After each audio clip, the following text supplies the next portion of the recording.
ಶಿಡ್ಲಘಟ್ಟದಲ್ಲಿ ಸಡಗರ ಸಂಭ್ರಮದಿಂದ ನಡೆದ ಶ್ರೀರಾಮ ಶೋಭಾಯಾತ್ರೆ. ಮೊಳಗಿದ ಜೈ ಶ್ರೀರಾಮ್ ಜೈ ಜೈ ಶ್ರೀರಾಮ್ ಘೋಷಣೆಗಳು. ರೇಷ್ಮೆ ನಗರಿ ಶಿಡ್ಲಘಟ್ಟದಲ್ಲಿ ಶ್ರೀರಾಮ ಶೋಭಾಯಾತ್ರೆಯು ಸಡಗರ ಸಂಭ್ರಮದಿಂದ ಭಕ್ತಿಪೂರ್ವಕವಾಗಿ ನಡೆಯಿತು. ಹನುಮಂತಪುರ ಗೇಟ್ನ ಆಂಜನೇಯ ಸ್ವಾಮಿ ದೇವಾಲಯದಿಂದ ಸಾರಿಗೆ ಬಸ್ ನಿಲ್ದಾಣದವರೆಗೂ ಸಾಗಿದ ಶ್ರೀರಾಮ ಶೋಭಾಯಾತ್ರೆಯನ್ನ ರಸ್ತೆಯ ಇಕ್ಕೆಲೆಗಳಲ್ಲಿ ನಿಂತ ಸಹಸ್ರಾರು ಮಂದಿ ಭಕ್ತರು ಕಣ್ತುಂಬಿಕೊಂಡರು. ಎಲ್ಲೆಲ್ಲೂ ಜೈ ಶ್ರೀರಾಮ್ ಜೈ ಜೈ ಶ್ರೀರಾಮ್ ಘೋಷಣೆಗಳು ಮೊಳಗಿದ್ವು.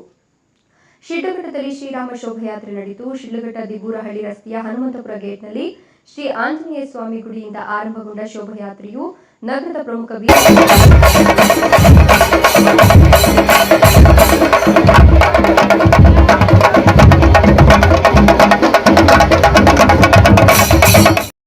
ಶಿಡ್ಲಘಟ್ಟದ ಶಾಸಕ ಬಿಎನ್ ರವಿಕುಮಾರ್ ಶ್ರೀರಾಮ ಶೋಭಾಯಾತ್ರೆಗೆ ಚಾಲನೆ ನೀಡಿದರು. 12 ಅಡಿ ಎತ್ತರದ ಶ್ರೀ ಕೋದಂಡರಾಮನ ಮೂರ್ತಿ, 6 ಅಡಿ ಎತ್ತರದ ಶ್ರೀ ಬಾಲರಾಮನ ವಿಗ್ರಹ, ಕುರುಕ್ಷೇತ್ರ ರಥ, ಹನುಮ ವೇಷಧಾರಿಗಳೊಂದಿಗೆ ಕೇರಳದ ಚಂಡಿವಾದ್ಯ, ಸ್ಥಳೀಯ ನೆಲಸೊಗಡಿನ ತಮಟೆ, ಗಾರುಡಿ ಗೊಂಬೆಗಳು, ಕೀಲುಕುದುರೆ ಇನ್ನಿತರ ಕಲಾ ತಂಡಗಳೊಂದಿಗೆ ಶೋಭಾಯಾತ್ರೆಯು ಸಾಗಿತು. ಜೈ ಶ್ರೀರಾಮ್ ಘೋಷಣೆಗಳು ಮೊಳಗಿದ್ವು. ಶ್ರೀ ಕೋದಂಡರಾಮ, ಬಾಲರಾಮ, ಕುರುಕ್ಷೇತ್ರ ರಥ, ಹನುಮನ ಮೂರ್ತಿಗಳೊಂದಿಗೆ ನಗರದ ಪ್ರಮುಖ ರಸ್ತೆಗಳಲ್ಲಿ ಹೆಜ್ಜೆ ಹಾಕಿದ್ರು. ಶೋಭಾಯಾತ್ರೆಯು ಹನುಮಂತಪುರ ಗೇಟ್ನಿಂದ ಪ್ರವಾಸಿ ಮಂದಿರದ ರಸ್ತೆ ಮೂಲಕ ಕೋಟೆ ವೃತ್ತದಲ್ಲಿ ಸಾಗಿ ಅಲ್ಲಿಂದ ಸಾರಿಗೆ ಬಸ್ ನಿಲ್ದಾಣದವರೆಗೂ ಸಾಗಿತು. ಮಾರ್ಗದುದ್ದಕ್ಕೂ ನೂರಾರು ಮಂದಿ ನಿಂತು ಶೋಭಾಯಾತ್ರೆಯನ್ನ ಕಣ್ತುಂಬಿಕೊಂಡರು. ಅಲ್ಲಲ್ಲಿ ಅನ್ನ ಸಂತರ್ಪಣೆ, ಮಜ್ಜಿಗೆ, ನೀರಿನ ಹಾಗೂ ತಂಪು ಪಾನೀಯವನ್ನ ಸಾರ್ವಜನಿಕರು, ಸಂಘ ಸಂಸ್ಥೆಗಳು, ಶ್ರೀರಾಮನ ಭಕ್ತರು ಶೋಭಾಯಾತ್ರೆಯಲ್ಲಿ ಭಾಗವಹಿಸಿ ದಣಿದವರಿಗೆ ವಿತರಿಸಿದರು. ಮನೆ ಅಂಗಡಿಗಳ ಬಳಿ ಶೋಭಾಯಾತ್ರೆಗೆ ಪುಷ್ಪನವನ ಸಲ್ಲಿಸಿ ಭಕ್ತಿ ಮೆರೆದರು.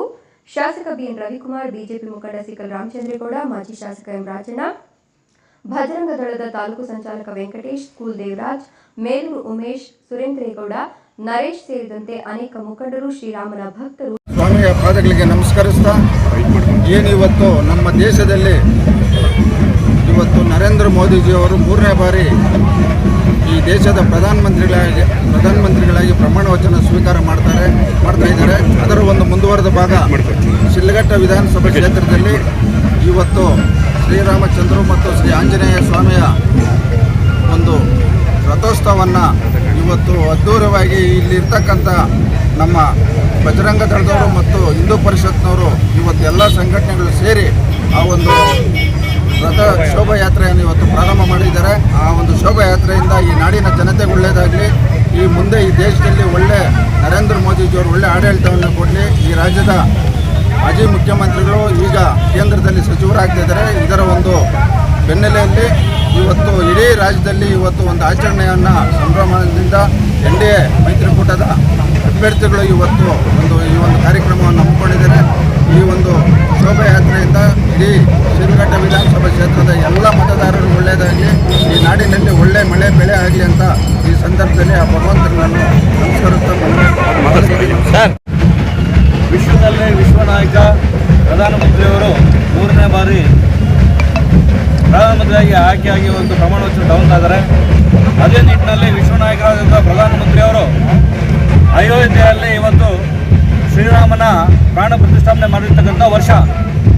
ಸುಮಾರು 500 ವರ್ಷದಲ್ಲಿ ಆಗದೇ ಇದ್ದಂಥ ಕೆಲಸ ಪ್ರಧಾನಮಂತ್ರಿಗಳು ಮಾಡಿ ಶ್ರೀರಾಮನ ಪ್ರಾಣ ಪ್ರತಿಷ್ಠಾಪನೆ ಮಾಡಿ, ಅದೇ ನಿಟ್ಟಿನಲ್ಲಿ ಇವತ್ತು ನಮ್ಮ ಶಿಡ್ಲಘಟ್ಟ ತಾಲೂಕಲ್ಲಿ ಇವತ್ತು ಸುಮಾರು ಎಲ್ಲ ಪಕ್ಷಾತೀತವಾಗಿ ಎಲ್ಲರೂ ರಾಮನ ಭಕ್ತಿಯನ್ನು ಇವತ್ತು ಪ್ರದರ್ಶನ ಮಾಡ್ತಕ್ಕಂಥ ದಿನ. ಈ ದಿನದಿಂದ ನಮ್ಮ ಎಲ್ಲ ನಾಡಿನ ಜನಗೆ ಒಳ್ಳೆಯದಾಗಲಿ, ಶುಭ ಆಗಲಿ, ಮಳೆ ಬೆಳೆ ಚೆನ್ನಾಗಾಗಲಿ ಅಂತೇಳಿ ಹಾರೈಸ್ತೀವಿ.